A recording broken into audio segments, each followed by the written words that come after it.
साथ संगत जी, प्यार से कहना धान निरंकार जी। हल्दू खाता के इस प्रांगण में ये सत्संग का आनंद सभी जो ले रहे हैं, और ये एक सीमित कुछ घंटों का आनंद नहीं है। ये तो ऐसे शब्द जो भी आज श्रवण किए या संतों ने हमेशा से जो समझाए, वो जीवन को सुधारने के शब्द, एक सिर्फ कान तक ही सीमित वो आवाज नहीं, वो मन में बिठा के जीवन को परिवर्तन करने के लिए। और जिन्होंने भी किसी भी युग में इस आवाज को सुना, संतों की वाणी को सुना, उन्होंने उसी समय जीते जी अपने जीवन को पूरी तरह से जिया और मोक्ष और मुक्ति के भी हकदार बने। तो ये जीवन ने, ये समय ने तो चलते ही रहना है, और ये जीवन में हमें क्या करना है वो एक चुनाव हमारा। किस तरह अगर हम संसार में किसी से पूछेंगे कि एक सफल जीवन की परिभाषा आपके हिसाब से क्या है, तो कोई ये कह देगा कि कोई पढ़ाई लिखाई करके उपलब्धि, कोई कह देगा कि कोई ऊंचे पद पे रहना, कोई धन दौलत को एक सफलता जीवन की उससे जोड़ेगा।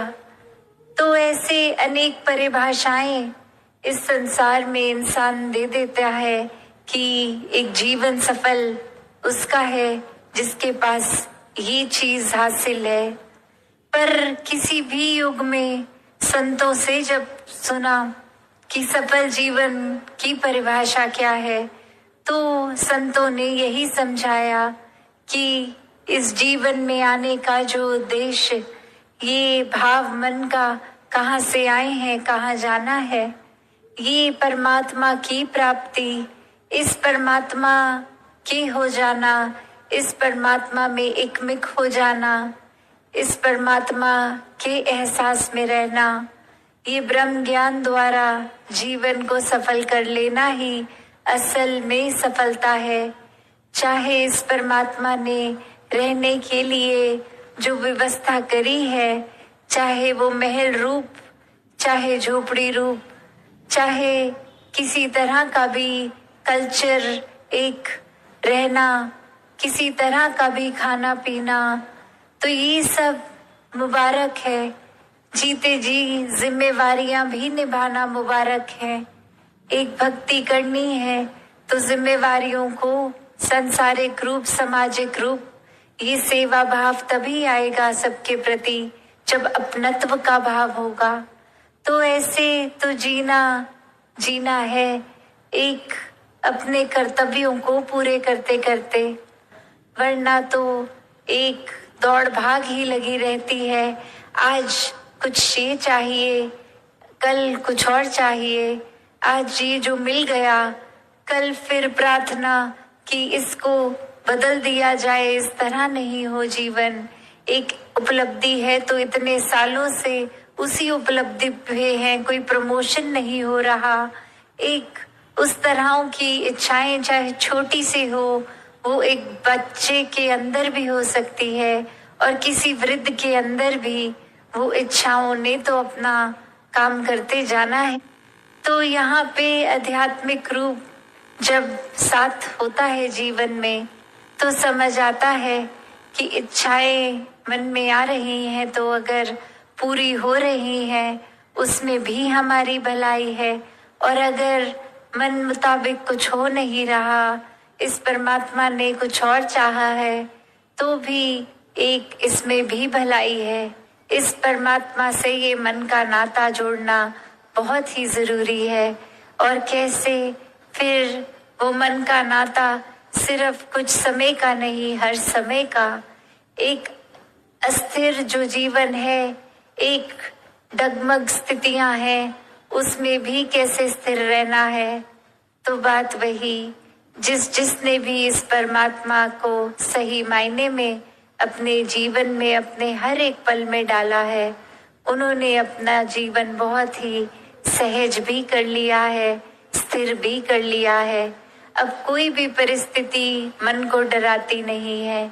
एक परिस्थिति कोई खुशी देती है तो कोई दुख, तो ये याद रहता है कि दोनों ही परिस्थितियों में परमात्मा उसी तरह पूर्णता से पूरा पक्का विराजित है।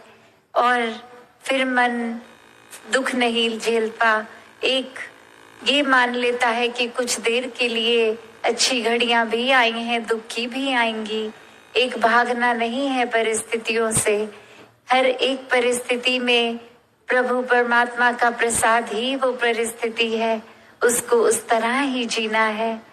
तो भक्तों ने एक भागने को जीवन के साथ लिंक नहीं किया, एक भाग लेने को किया है कि अपना पॉजिटिव एक योगदान देते हुए उनके जीवन में भी खुशियां ला पाएंगे। तो ऐसा ही जीवन हर कोई जीता जाए। ये भक्ति हर कोई एक असल में जो भक्ति का भाव है वो गुण है, उसको अपना कर करे। कोई छुपे हुए लालच से, कोई डर से नहीं, सिर्फ प्यार ही प्यार इस परमात्मा के प्रति और परमात्मा की बनाई इस सृष्टि, ये हर एक के लिए, इंसानों के लिए एक बिना जाति पाति के दायरे में फंसे सिर्फ और सिर्फ एक हर दिशा में प्यार पहुंचाते रहें। ये ना सोचे कौन अपना है, कौन बेगाना है, कौन हमारे कल्चर का है, कौन अलग तरह से रहते हैं।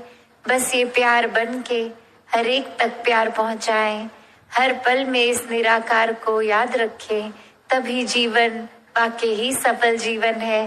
वरना तो फिर उसी तरह दुनियावी परिभाषा तक ही जो उपलब्धि आज है कल ना हो, तो फिर उसको एक सफल जीवन नहीं मानता इंसान। तो हर समय ये सफलता में रहना है, इस परमात्मा का सहारा लेकर हर पल बिताना है। सत्संगत जी, धन निरंकार जी।